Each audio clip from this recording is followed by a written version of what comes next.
नमस्कार। हम पढ़ रहे हैं शिव महापुराण और हमारा शिव महापुराण के रुद्र संहिता के पार्वती खंड में आज है हमारा अथ खष्टो अध्याय और हमारे पाठ का नाम है देवी उमा का हिमवान के हृदय तथा मैना के गर्भ में आना, गर्भस्थ देवी का देवताओं द्वारा स्तवन, देवी का दिव्य रूप में प्रादुर्भाव, माता मैना से वार्तालाप तथा पुनः नवजात कन्या के रूप में परिवर्तित होना। तो हम अपने पाठ को प्रारंभ करें इसके पहले कर लेते हैं शिव पार्वती की वंदना। कर्पूर गौरम करुणावतारम संसार सारम भुजगेंद्रहारम सदा वसंतम हृदयारविंदे भवम भवानी सहितम नमामि। तो चलिए अब अपने हम पाठ को स्टार्ट करते हैं। ब्रह्मा जी बोले, हे नारद, कुछ समय बीतने के पश्चात उन पति पत्नी दोनों ने देवताओं के कार्य के लिए जन्म हेतु भक्ति पूर्वक जगदम्बा का स्मरण किया। इधर अपने पिता के यज्ञ में योग द्वारा शरीर त्याग करने वाली भगवती चंडिका ने हिमालय पत्नी मैना के गर्भ से जन्म लेने का विचार किया। प्रसन्न होने पर संपूर्ण कामनाओं को देने वाली वे महेश्वरी अपने वचन को सत्य करने के लिए पूर्ण अंश से हिमवान के चित्त में प्रविष्ट हुई। उस समय महामनस्वी वे हिमालय प्रसन्नता से अपूर्व कांति संपन्न होकर अग्नि के समान अदृश्य तथा तेज समूह से युक्त हो गए। अदृश्य तथा तेज समूह हो गए। तत्पश्चात समाधि संपन्न होने से गिरिराज हिमालय ने सुंदर कल्याणकारी समय में अपनी प्रिया मैना के उदर में शिवा के उस परिपूर्ण अंश का ध्यान किया। इस तरह हिमालय की पत्नी ने हिमवान के हृदय में विराजमान करुणा करने वाली देवी की कृपा से सुखदायक गर्भ धारण किया। संपूर्ण जगत को आश्रय देने वाली उन देवी के गर्भ में आने से गिरि प्रिया मैना सदा तेजोमंडल के बीच में स्थित होकर अधिक शोभा पाने लगी। मैना ने अपने पति को सुख देने वाले तथा देवताओं के आनंद के कारणभूत शुभ अभिष्ट गर्भ लक्षण को धारण किया। शरीर के अधिक दुर्बल होने के कारण उन्होंने सभी आभूषणों को उतार दिया। उनका मुखमंडल लोध के समान श्वेत वर्ण हो गया और वे प्रभात कालीन चंद्रमा के प्रकाश के क्षीण हो जाने से अल्प तारागणों वाली रात्रि के समान दिखने लगी।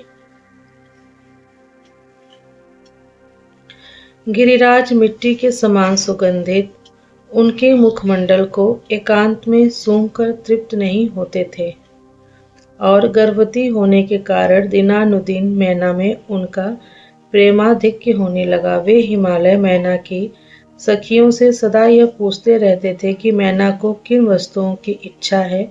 वह लज्जा के कारण अपना कुछ भी इष्ट मुझसे नहीं बताती। कष्टप्रद गर्भ लक्षण को प्राप्त कर लेने पर वे मैना जिस वस्तु के लिए कहती थी उसे अपने सामने गिरिराज के द्वारा उपस्थित हुआ देखती थी, क्योंकि उनकी इच्छित कोई भी वस्तु तीनों लोकों में दुर्लभ नहीं थी। धीरे धीरे गर्भजन्य व्यथा को पार कर पुष्ट अंगों वाली वह मैना पत्तों से समन्वित बाल लता के समान शोभित होने लगी। हिमालय ने अपनी सगर्भा पत्नी को रत्न भंडार को अपने भीतर छिपाए रखने वाली पृथ्वी और अग्नि को अपने भीतर छिपाए रखने वाली समी वृक्ष के समान समझा।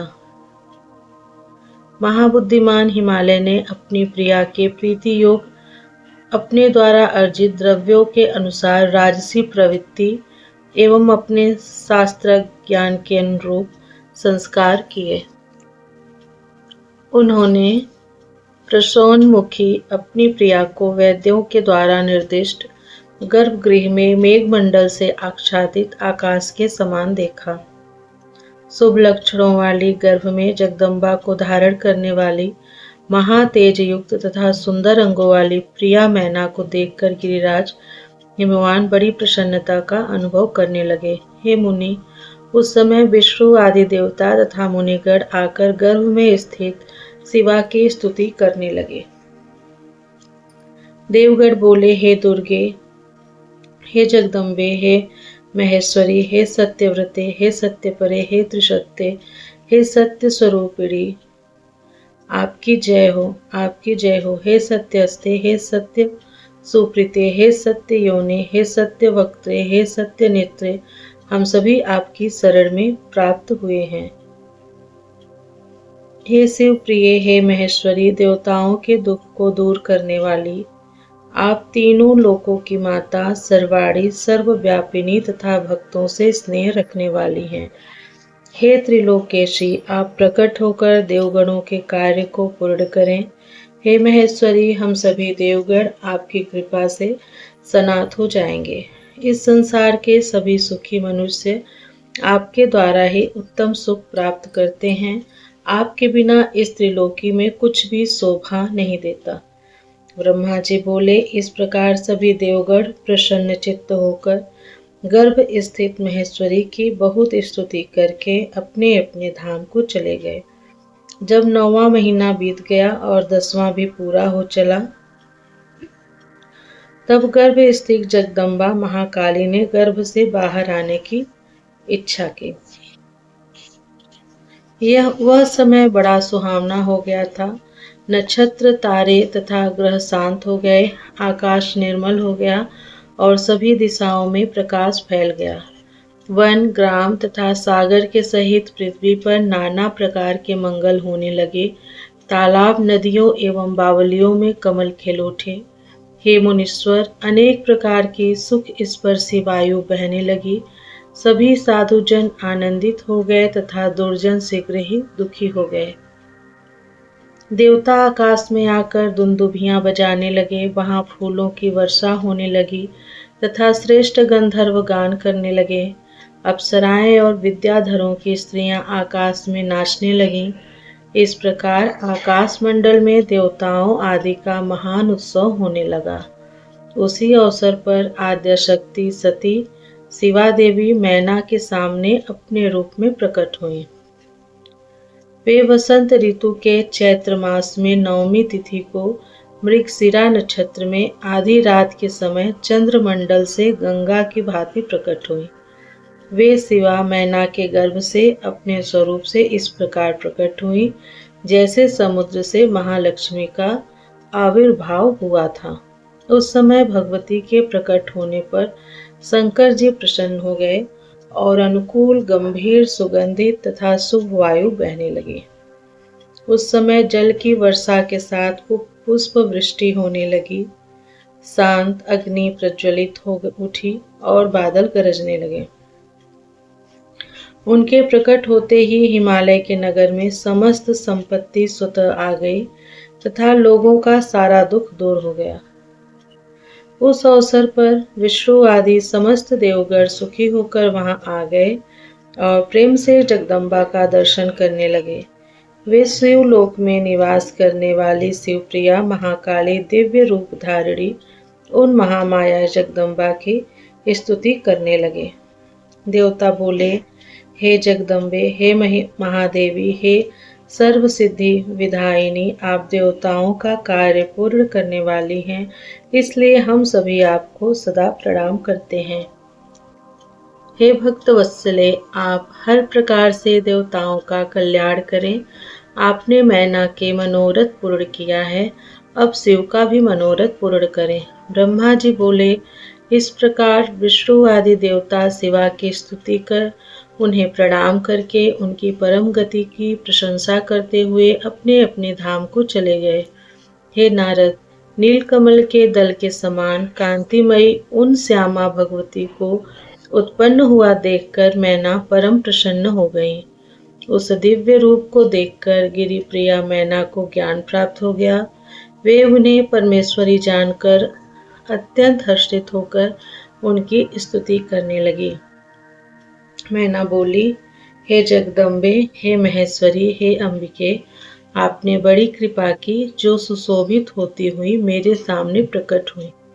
हे शिवे, आप संपूर्ण शक्तियों में आद्य शक्ति तथा तीनों लोकों की जननी हैं। हे देवी, आप भगवान शिव को सदा ही प्रिय हैं तथा संपूर्ण देवताओं से स्तुत पराशक्ति हैं। हे महेश्वरी, आप कृपा करें और इसी रूप से मेरे ध्यान में स्थित हो जाएं और अब मेरी पुत्री के समान प्रत्यक्ष रूप धारण करें।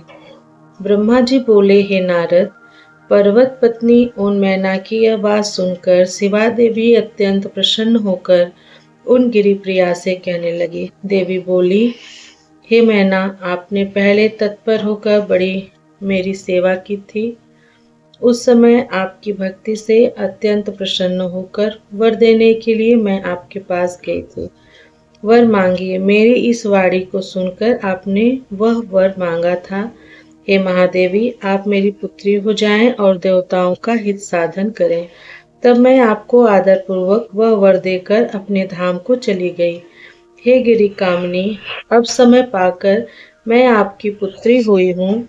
आज मैंने जो दिव्य रूप धारण किया है वह इसलिए कि आपको मेरा स्मरण हो जाए, अन्यथा मनुष्य रूप में प्रकट होने पर मेरे विषय में आप अनजान ही बनी रहती। अब आप दोनों पुत्री भाव से अथवा दिव्य भाव से स्नेह पूर्वक मेरा निरंतर चिंतन करते हुए मेरे परम पद को प्राप्त होगे। मैं पृथ्वी पर अद्भुत लीला करके देवताओं का कार्य सिद्ध करूंगी, भगवान शंभु की पत्नी होंगी और सज्जनों का उद्धार करूंगी। ब्रह्मा जी बोले, ऐसा कहकर अंबिका शिवा मौन हो गई और उसी क्षण माता के देखते देखते अपनी माया से प्रसन्नता पूर्वक नवजात पुत्री रूप में हो गई। इस प्रकार से शिव महापुराण के अंतर्गत द्वितीय रुद्र संहिता के तृतीय पार्वती खंड में पार्वती के जन्म का वर्णन नामक छठा अध्याय पूर्ण हुआ।